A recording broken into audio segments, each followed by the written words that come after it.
Hi, my name is Dino. I hacked a Mac once, and that's about it. Between Woo! Between that, I try and get that in conferences. I try and get some actual work done occasionally. But this is some stuff I've been playing around with my spare time. Um, so some of these slides I took from my RSA presentation, and so I started out way in the beginning, like explaining how computers actually work. So I'm going to kind of probably go a little faster, but I wanted to get an idea of where people were. So first, if you've ever written any type of buffer overflow, memory corruption exploit, raise your hand. Good. Okay. Now, if you've written a return-oriented payload, something like ret to libc, like chained returns or return-oriented programming, raise your hand. Awesome. Okay, so that's going to make it go a lot faster. Cool. Okay, so how many of you have done this on Mac OS 10? Okay, you're free to leave. Okay. All right, so I'm going to talk about, well, what I'm going to skip is the current state of exploitation, because we've all been doing this for a while. We know, how it works, what's been doing. And I'm going to go into return-oriented exploitation and talk about sort of this new way of doing things where you can't, once you get full control of EIP, you can't just execute your payload. You have a whole other process that you have to go through. And I'm going to talk about how to do that on Mac OS 10. I'm going to focus on x86. At the end of the presentation, I'm going to talk a little bit about how the process differs for 64-bit Mac OS 10, but more importantly, how it really doesn't matter. Because you're not going to really find many 64-bit targets on Mac OS 10. If you want to hack a Mac, there's plenty of easy ways to do it with a fully 32-bit target. And then I'll do the obligatory conclusion. All right, so I'm just going to skip the current state. So there's this thing called the Morris worm. Exploit mitigations, they make things harder or more interesting. Oh yeah, so actually one thing I'm just going to talk about a little bit is what's happening now is exploit mitigations don't stop all exploitation, but what they are doing is they are rendering certain techniques ineffective. So the most basic mitigations like non-executable stacks or stack cookies, killed vanilla stack smashes. And so then we had to move on to other things. And so we started overwriting heap metadata. And then operating systems started protecting heap metadata with heap cookies and heap header checksums and so on.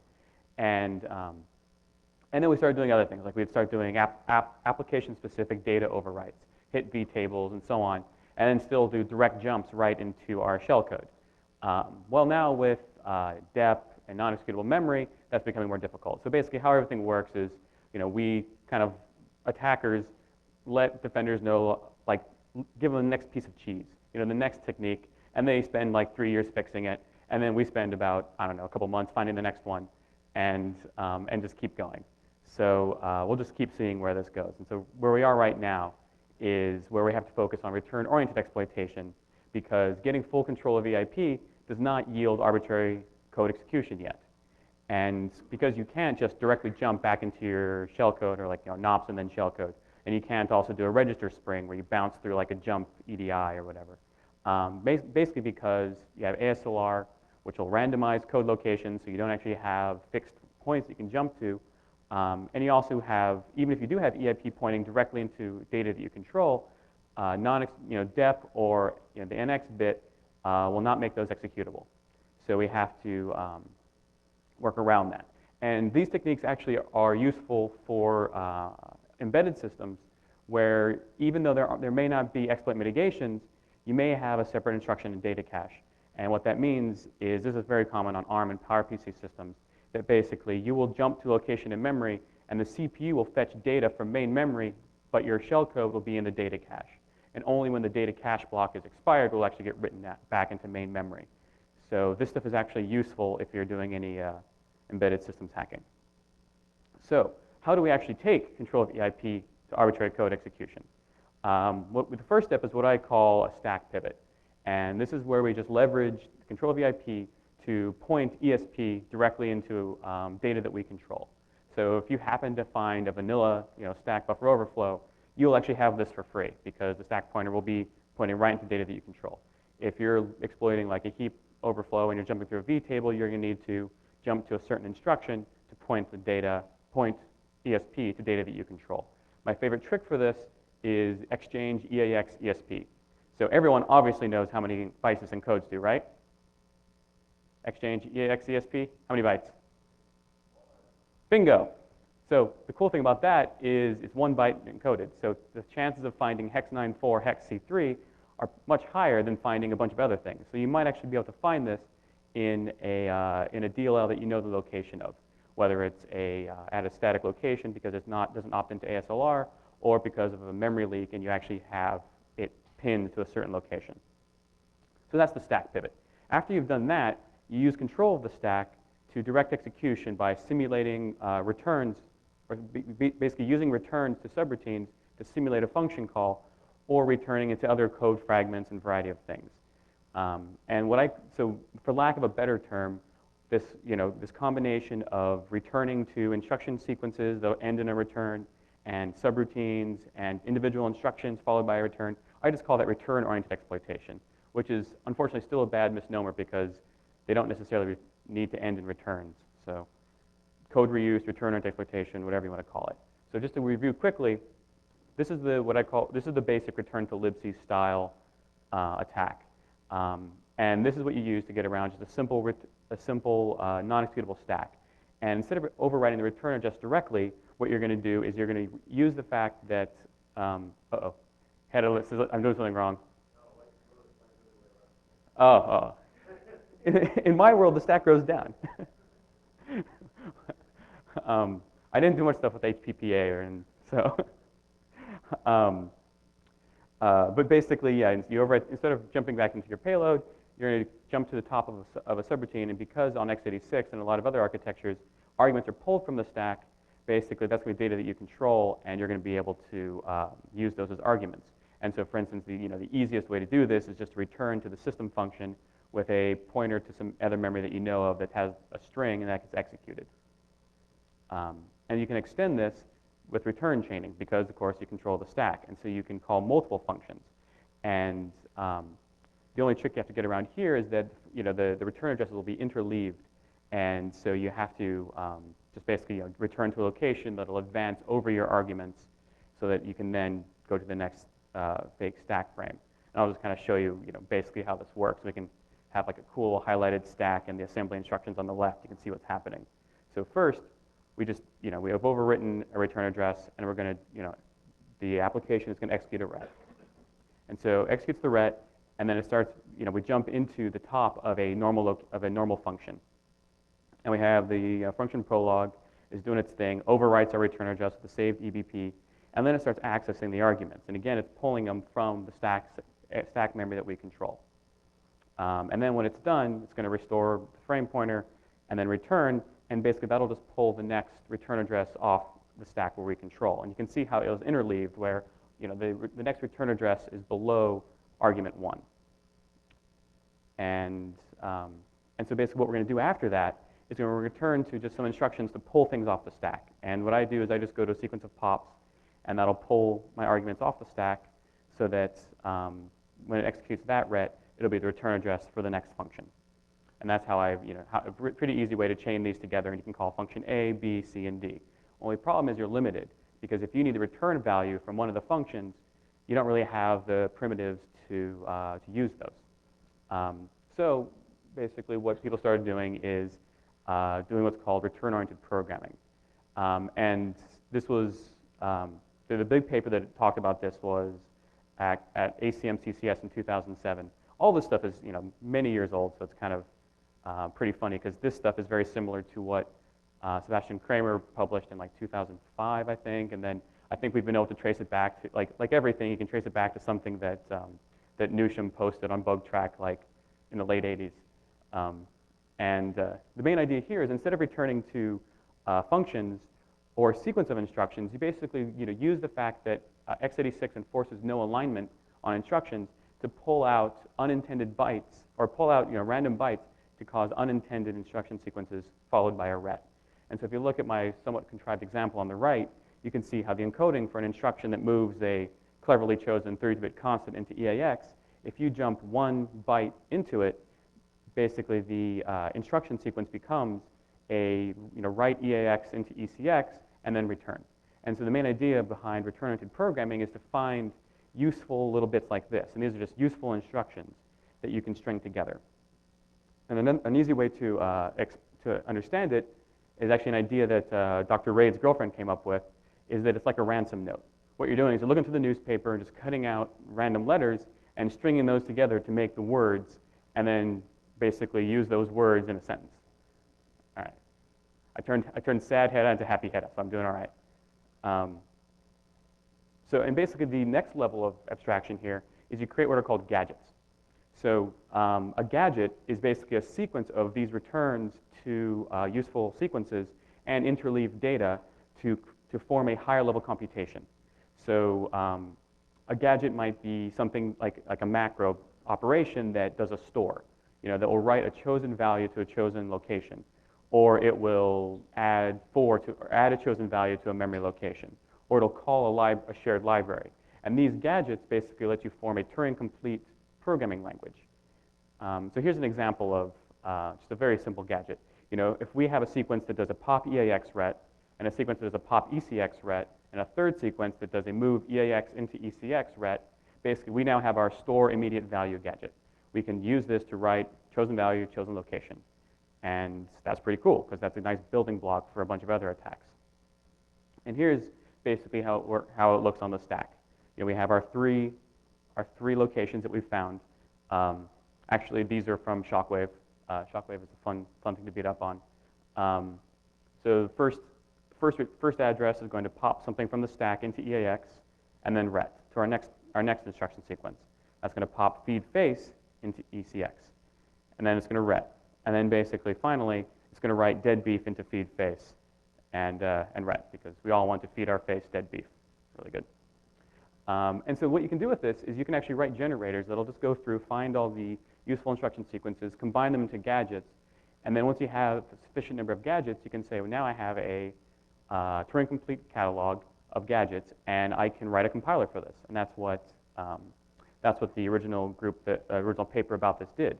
And they demonstrated quicksort that was implemented by a sequence of returns into Linux libc. And it was maybe 1,200 bytes, but basically it just showed the generality, because they had full looping, conditionals, and all that stuff. And the point that they made, which actually is a very good, succinct point and worded very well, is that preventing the introduction of malicious code is not enough to prevent the introduction of malicious computations. And if you're thinking about defense systems, defensive host intrusion prevention systems, antivirus, we've spent so long trying to fight injected code, and these attacks show that no, actually injected code is not the problem. It's injected control, and that allows you attacker to achieve their objectives. So return-oriented programming, the full return-oriented programming, which involves being Turing complete, having conditionals, and all that stuff, is a lot of work. I didn't really want to go through and write a compiler because I wanted to get my exploit working that weekend. So I made what I call BISC, which stands for Borrowed Instructions Synthetic Computation. And the idea was to keep it simple, try and make it analogous to a traditional assembler, because I'm not afraid of writing assembly code, and I really hope none of you are. So that's all we really need. We don't need a compiler. And try and minimize the amount of magic behind the scenes, and then instead of having gadgets, let the user write macros, which are sort of analogous in a way. And this is closer to what Sebastian Kramer wrote in a paper you can find right there. And this was I think 2005 or so. And this is also kind of similar to a lot of stuff I was doing on PowerPC back then, because you had to jump around a bunch of times to actually get to do anything and flush the caches. So this is how BISC is different from ROP. They both reuse single instructions followed by a return. That's kind of the big thing they have in common.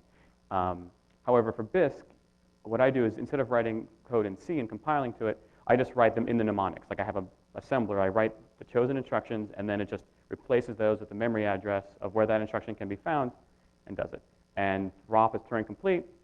BISC is totally not Turing complete. It's very ghetto. Return to programming, can be compiled. Mine, it's just some Ruby scripts that lets me get my job done. The difference is ROP took a semester, a couple grad students. BISC took a weekend, and I've been kind of hacking on it every now and then. And also, it's in contrary to a number of other kind of similar systems that scan through, find what are very thorough. They find every return sequence and find any instructions that decode behind it. BISC is totally ghetto. It just uses binary regular expressions to find known instruction classes. A of what's actually useful. So it tries to be very simple and very minimal. And that's because, yeah, we just want to keep it simple. So here's kind of an example. What you do is just run the Bisq script on an example module, a DLL, a Mako file, whatever, and it will print out all the instructions that it found. And we can look through the instructions that it found and see if we have enough to actually make something useful. And so you can see here we have move ECX into EAX. All right, we have a memory read. We have an exchange EAX ESP. That's useful for a number of things, like we can read the stack pointer and adjust our program. We can make a self-modifying return-oriented program. And we can also add a chosen value to ESP. So that's the thing on the stack. That's somewhat useful, but the problem is we don't have, we have a bunch of memory writes also. We have basically enough things that we can actually see how we'd make a number of programs out of this. And the way we write a Bisq program is, so since the stack actually grows downward but unwinds upward, but we're used to writing programs like an assembly from top to bottom. So I just flip it upside down. So you can see how on the left, the return address 1 is lower in memory than return address 4, but in the program that we write, it basically gets flipped so that the first used return address is the top of the program. And one of the things you have to keep in mind is that you don't actually have all the instructions available that you want.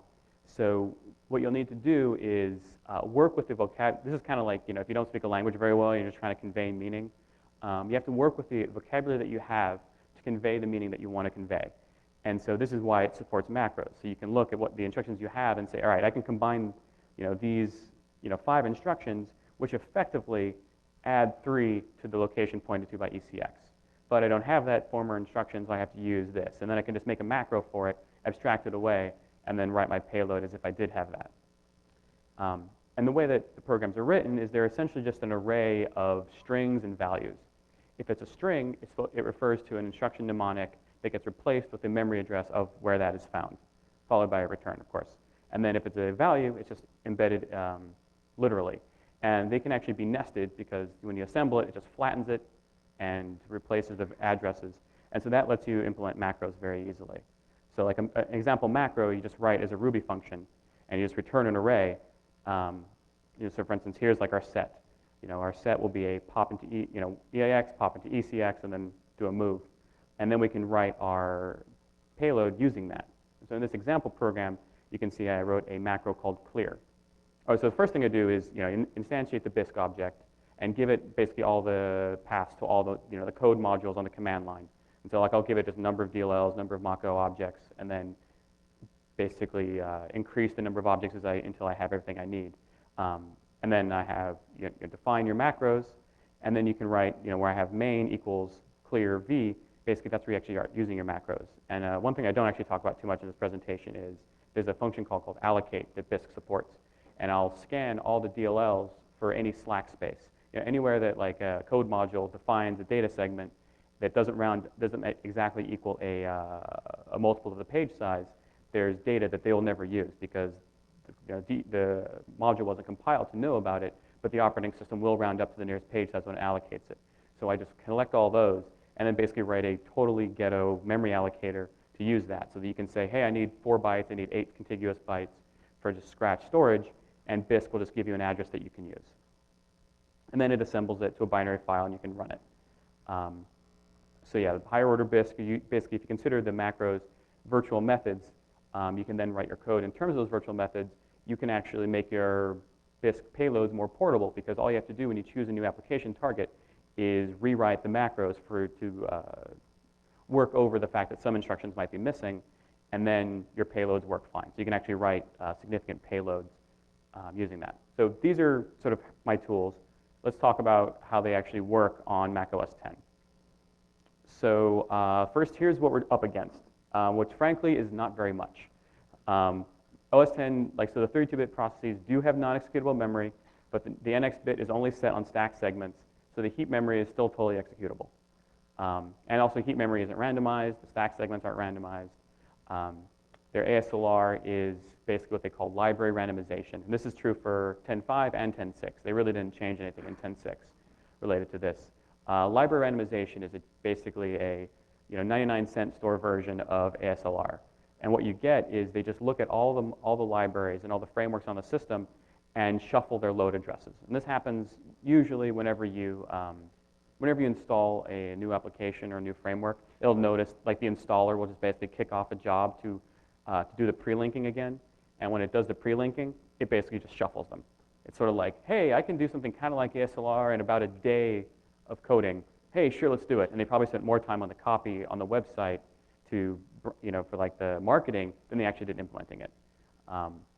But in 10.6, you do find that stack protection has been enabled in most compiled applications, and the default heaps will have heap metadata protection. So it's of some use. So let's look at here are the ingredients that we're going to look for, the pieces that we're going to assemble to a variety of techniques to get code executing. We're going to look for borrowable instructions. These are instructions followed by single instructions followed by a ret. We're going to look for useful library subroutines at fixed locations that we can predict. Library randomization does randomize libsystem, which is the big, massive library that's analogous to libc that has just about everything in it. We're also going to look for any writable scratch memory, because that'll give us temporary scratch space, and also look for the perfect thing that makes everything really easy is writable and executable scratch memory at a fixed location, because we can write small code stubs there and then execute them. To look for these, here are some of the OS X tools that we're going to use. We're going to use vmmap, which is a command line tool that will dump out just the virtual memory address space, the permissions of the pages, where they came from, whether it's an executable. And one of the nice things about a lot of the memory allocation support in OS X is they'll be named. Like when you create a memory region, a heap region, the application gives it a name. So it'll say, it'll actually tell you, this is JIT, this is memory for JIT compiled JavaScript. So it's kind of cool. And of course, nm, dump all the symbols from a binary module to see what we have.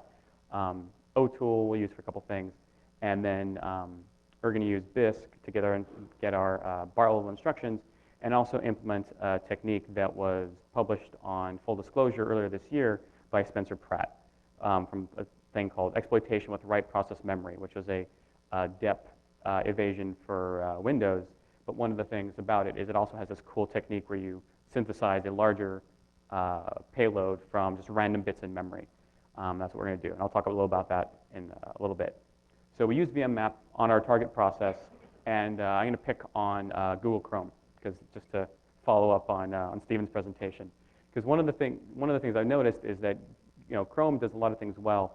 There's a number of sort of edge cases on just OS X that they could do better on. Like one, I want a 64-bit process. A 32-bit process, for a number of reasons, is weaker, and 90% of Intel Macs are 64-bit capable. 32-bit is just kind of lame. I guess rewriting a JIT to 64-bit is kind of a pain, but oh well. But basically because of that, so we have DYLD, which is the dynamic linker, at a fixed location. And that's sort of like one of the pieces that, honestly, I've used this fact for like 10 years almost of writing OS X exploits. And I hope they keep it there forever, because it just makes my life really easy. Use nm on it, and you'll just dump like a lot of functions. And because it's the dynamic linker and it's loaded first, it can't import functions from libc, so it has to include statically any function that it uses. And so what that means is there's a whole lot of fun stuff in here. And I just kind of snipped out some of my favorite ones. Set jump was kind of fun, because if you control more registers, you can use set jump to write all of your registers to a fixed location in memory, and then jump there, and you have chosen value at a chosen location. But there's also memcopy, malloc, strcpy, strdupe, syscall. You could just write your entire payload based on returns to the syscall function to indirectly execute system calls. And basically, there's a whole lot of fun stuff there. There's another piece of memory called the COM page.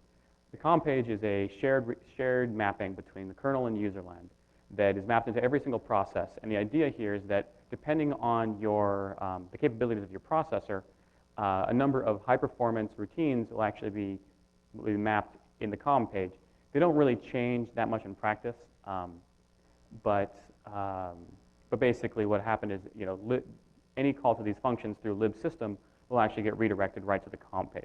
And these are routines that basically the kernel and userland will share.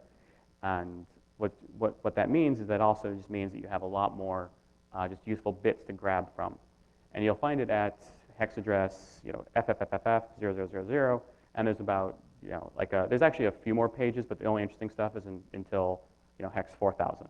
So you just use GDB to, write memory command to grab that, dump it to a file, and you can analyze what's in there because it just starts with a little header, and then you have executable code. And then if you look in the kernel source, you'll find in compage_asm just a list of all the functions that are in there. And so here's a list of what's in the com page, and you can see that there's like a number of interesting things here. Again, we have bcopy, so we can return somewhere to copy memory to a chosen address. We have b0. We have these enqueue and dequeue operations, which typically if you have a single linked list operation, you can use that for a write for. There's a lot of stuff here to play with. Perhaps the most useful element is that due to the way that 32-bit linking, Mach-O linking works on OS X, every library that imports symbols has a memory segment called import. And basically this is readable, writable, and executable, and it contains pointers to any imported functions. And so you'll find it for a number of things. You'll find it for instance, the main executable. So you'll find, Google Chrome, this is all in the sandboxed Google Chrome helper process. Basically, you have that page, RWX, and yes, the Google Chrome framework, you have another one, which is actually fairly large because the way Google Chrome is implemented on OS X is they just have one jumbo, like Google Chrome framework is just like a jumbo framework of all the code for just about everything. And so that's like loaded in there. And they have a couple other libraries. But like, for instance, like some of the libraries they use that are dilibs, those will actually be at random locations, so you don't need to use those. But you have 24K of RWX memories that you can use, so you don't have to worry about it. To make a application-independent attack, again, DYLD just wants to be as helpful as possible. It has an import page as well. So we have across processes, a RWX page, known location. And if you use Objective-C, you have a second one. What we can do now, we use OTool because we want to find out how much of this import page is actually used. And the segments there are, it's a section called jump table and a section called pointers. And basically you can see how much of it is used. And for instance, I can't remember what binary I did this on. This is the first page. This is the Google Chrome helper executable. It uses very little, just hex A. And so you can also use OTool to dump which actual imported functions it uses. And you can see that Google Chrome helper, all it does is import the function called Chrome main from Google Chrome framework and exit. So it uses very little of it, and that means all the rest of it is free for our own use. So now let's look at what Bisq will actually give us. So if I run Bisq on DYLD, unfortunately there really aren't that many instructions. And I highlighted some of the ones that appear interesting, but we really we can subtract from EBP memory pointed to by EDX. We don't really have enough to even read a location of memory. And if we look at the COM page, we actually have even less. So just doing the return to programming style, single instruction plus a ret, and building everything from there, we're not going to get very much. If, however, we target the application itself, Mac OS X also doesn't implement position-independent executables. So every executable will always be loaded at the same location. We can do just totally normal Bisq, like totally normal return to programming, because if we look at, for instance, like the Google Chrome framework, it's like has a almost 38 megabyte text segment, and it's always loaded at a fixed location. And then if I run my Bisq script on it, I'll find around 300 unique instruction mnemonics that I can use, and that's 10 times the amount that I need to actually write a useful program. But if I talked about that, we'd be done. Because it's just like known techniques. But we want something that's a little more reusable, that's application independent, and a little more Mac-y, a little more unique to Mac OS X. So let's talk about some Mac OS X return-oriented techniques. The first one is one that I talked about in the Mac Hacker's Handbook and a previous presentation called Maxploitation. And the main trick here was what I call return into set jump. Because you'd often control a number of other registers, you could return into the set jump function, which would write all your registers to the chosen location in memory, and then you could return into that. And so basically I did this loop twice, where the first time I'd return into 8 bytes that I controlled. I have 8 bytes of x86 opcodes, and then that would let me do it again. and then I'd get I think 12 or 16 bytes, and then be able to do more. And then that would be enough to call stirdupe on the rest of my string, to copy my payload to the heap, which is executable, and I could execute that. So that was pretty simple. But let's look at some other approaches. So what we're going to do here is we're going to take inspiration from Spencer Pratt, and what we're going to do is we're going to construct an arbitrary payload in that RWX import page by scanning through memory and finding any bits that are useful and just copying 1 byte, 2 bytes, 3 bytes at a time with memcopy until we've built our payload. And so that's really easy to do, just to scan through your modules and see what you have. So basically, here's kind of the strategy we're going to use here. The first stage of our payload is going to be a return-oriented stage, and that's going to simulate calls to memcopy that writes out the next stage. And we have like a scanner in Bisq that'll actually you give it a string, it'll return to you an array of fragments of the string and the location that it's found at. So you can use this just to call memcopy multiple times, and you're done. And that's going to write out a minimal machine code stage. What we're going to do there is just do the mprotect system call directly to make our stack executable, and then just jump right there. What that lets us do is lets us concatenate our arbitrary machine code payload right after the return-oriented payload stage, like right after this stuff, and then we're good to go, and it'll just run it. And then we have our traditional payload running, and we're good. So here's kind of an overview of what it looks like, just in my kind of weird pigeon code of Ruby that is how I use Bisq. So the main things to look at is you can see the call to Spencer Pratt split that'll read in a binary file for the next stage and return an array of chunks. For each of those chunks, we basically have the address and the chunk, and I could just build a fake stack frame for a call to memcopy to write that chunk into the next location of the next destination location. And then you can see, remember how the return addresses are interleaved. So basically you have the second address is basically will return after where the function will return to. And so we should return to something to skip past the arguments. And this add ESP12 is not actually an instruction sequence that I find in the binary. It's just synthetic. It's 3 pops and then a ret. And then we just basically loop through doing that so we can write out our second stage. And then we just call our second stage. Or just return to the second stage location, and we're running our code. So the second stage payload is really small, and you can kind of just read the comments to get a quick overview of what it does. Just calls mprotect, gets the location value of ESP, rounds it down to the nearest memory page. Our payload is under a page, so it's fine. We can just double that if we need to. And then it makes it RWX, and then it executes it. So that's one fairly easy approach. Another one that I think is a little more creative is what I call BYOBI, for bring your own borrowed instructions. And this tries to shave off a little bit of size by recognizing the fact that we have a RWX memory page. Why don't we just write the instructions that we need to that memory page and then use them going forward? And so what that lets us do is basically build our perfect gadgets and our ideal gadget set, and we can augment what we've found in statically in DYLD and bit and the COM page and whatever else with whatever we need. We'll just build what we need and then use those going forward. And because Bisq is just a simple Ruby script, I can at a later point tell it to scan a new memory region and let me use those instructions going forward, so I can make it multiple stages. Whereas if you have like a larger kind of return-oriented programming generating system, it'll do everything statically, and it's much harder to kind of have this use a subset of instructions at one part and then make some more instructions available and then use those going forward. But I just try to keep things really easy and flexible. So the strategy here is we're first going to write a simple Bisq program using basically a combination of whatever instructions we've found and instructions that we wish we had found. And just try and use instructions that have a minimal encoding length, and try and use as few fake instructions as possible. And then what we're going to do, and we're going to use that to write a return-oriented program that'll make the stack executable, just like we did before. And then what we're going to do is use the Spencer Pratt technique to basically build that buffer in readable, writable, and executable memory.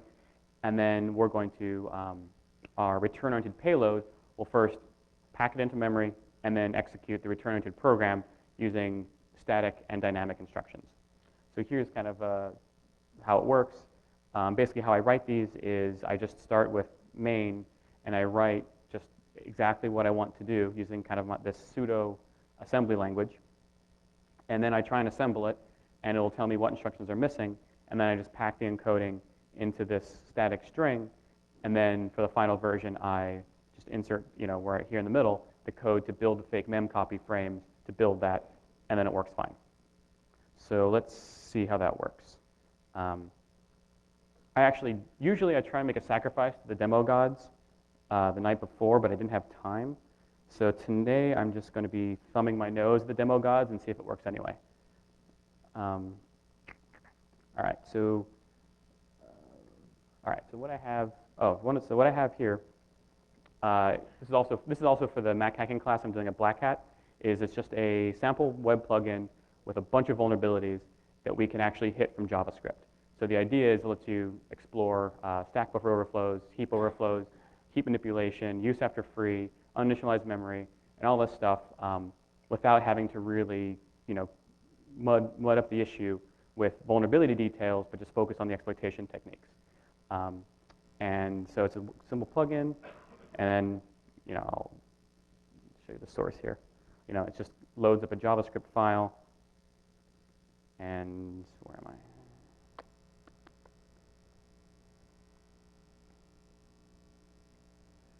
So, the main part of the exploit just has one of my return-oriented payload, binaries, and just calls vulnerable.foo. And if you want to see how these work, I'm just going to demo the Pratt technique. So,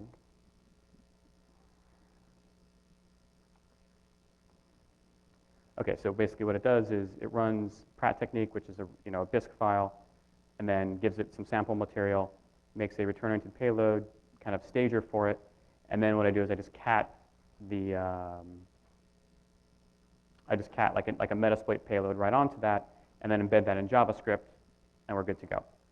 So we hit run exploit, and then we do a netstat. We see we have a new listening socket, and I wonder if anyone can guess what we'll find on there. Okay, yeah, so we have a shell listening there. Payload ran, we're all good. One of the coolest things, oh yeah, thanks, Stephen. All right. Actually, I seriously don't deserve this clap because this is the most contrived demo I've ever done in my life, where I didn't even exploit a real vulnerability. So, yeah, but I'll take it anyway. Okay, but one of the cool things about how Safari is built now is it has an out-of-process plugin model. So basically, when our exploit, so basically this payload just exits when it's done, or it'll crash. But when it exits, you'll notice it just gets this gray plugin failure. So if you make the plugin size 0, guess what you don't see? And then the browser, of course, still works. So you can hit reload and run it again and again and again and so on. And go back to the slideshow. Okay. So let's talk a little bit about, oh wow, I raced through this. A little bit about 64-bit. So 64-bit was advertised as one of Snow Leopard's key features. And basically have an entire web page where they're talking about 64-bit this, 64-bit that. And some of the funnier elements of this are that they actually tout 64-bit as a security feature. And you can see this little snippet from their web page where it's more secure from hackers and malware than 32-bit versions, advanced security technologies, and they use advanced security technologies to fend off malicious code. Well, let's see what these advanced security technologies are. They have this little bigger marketing blurb, and basically what it tells us is that function arguments are no longer stored on the stack, and that's going to really make things more secure. A lot of this return-oriented stuff I first did on PowerPC, which also didn't store arguments on the stack, so it wasn't really that big of an issue then, not really that big of an issue now. One of the things that actually is useful is that they now have hardware-supported non-executable heap memory. So in the address space for 64-bit, anything that really says it's non-executable from the operating system actually isn't. So the whole legacy of the NX bit being, is gone. And they also have just better, like more secure heap header checksums and so on. But one of the things we'll see is that 64-bit applications on the client-side attack surface are just really sadly not there. So if we look at this is from one of my systems, all the things that we'd care about, our web browsers, so Chrome and Firefox, we all know are way more secure than Safari, so we're all going to use those. But we don't get any of the 64-bit goodness on that. iTunes, PowerPoint, Keynote, all this stuff, all 32-bit. So things that are 64-bit, iCal, awesome, and a lot of like small command line applications, like all the background daemons are all 64-bit. But I mean, it's a Mac. The attacks are not going to come over the network. They're going to be on the client side. However, the shining beacon of security best practices, Safari, is 64-bit. They actually made it recompiled and all that stuff. And their JavaScript JIT is all 64-bit clean and so on. But they have this interesting thing here called the WebKit plugin agent. And so what 64-bit Safari does is, whereas on Windows, on a 64-bit Windows, if you want to go to YouTube, you have to launch a 32-bit web browser, which is kind of a pain. So what that means is that everyone just runs the same 32-bit web browser with the same vulnerabilities, whether their operating system is 32 or 64-bit. On OS X, they load all the plugins in an out-of-process 32-bit legacy process called WebKit plugin host. And basically, they use mock IPC to communicate between the two. And so what that means, though, is that a lot of the areas where you're going to have all these bugs that ZDI has been playing on the back projector there, all those are going to be in the legacy 32-bit plugin host. And so we kind of look at just what I call a target share. We have, while Safari is apparently the widely used web browser on Mac OS X, Firefox and Chrome still trail behind pretty significantly. The plugins available, I think it's like 85% of all Mac browsers have QuickTime and Flash enabled.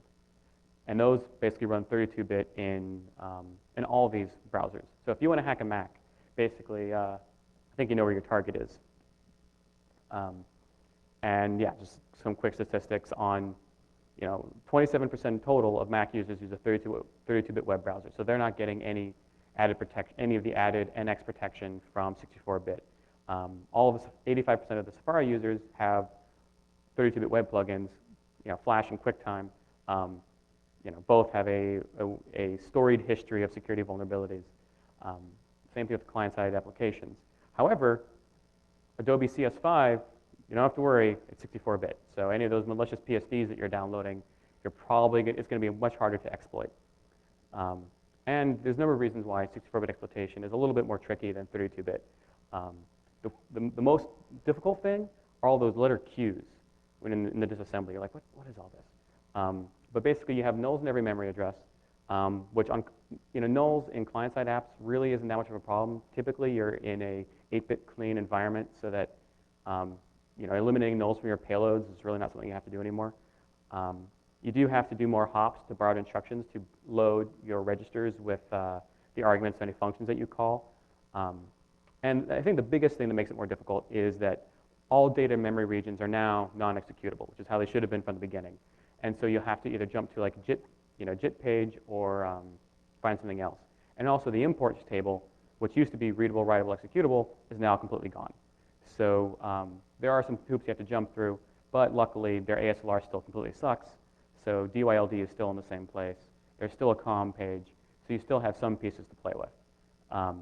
And the COM page still, or the DYLD still has the syscall function exported, so you can just call that, do a lot of things that you need. So 64-bit return-oriented exploitation, not going to be impossible, just a little more work.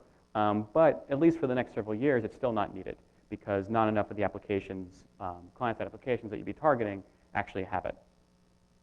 So in conclusion, not a big surprise here. OS X really is kind of lagging behind on the mitigations, and the mitigations that they do have are pretty half-assed, and so bypassing them are pretty easy.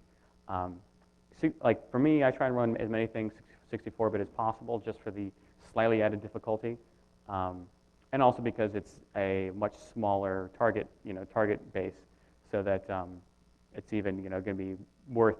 Someone's going to have to take extra effort to own me, and so they have to actually really target that. And finally, it doesn't really matter all that much because memory corruption exploits for OS X in the wild are still quite rare, to the point of I haven't seen one yet.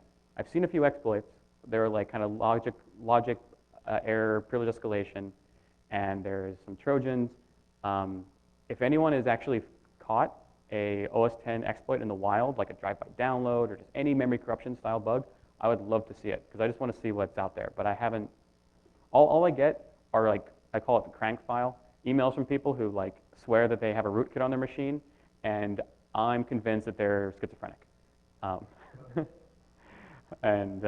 But would like to see what, because I don't actually look at much malware. So if anyone's looking at malware and actually sees stuff in the wild, I would love to hear about it. And that concludes.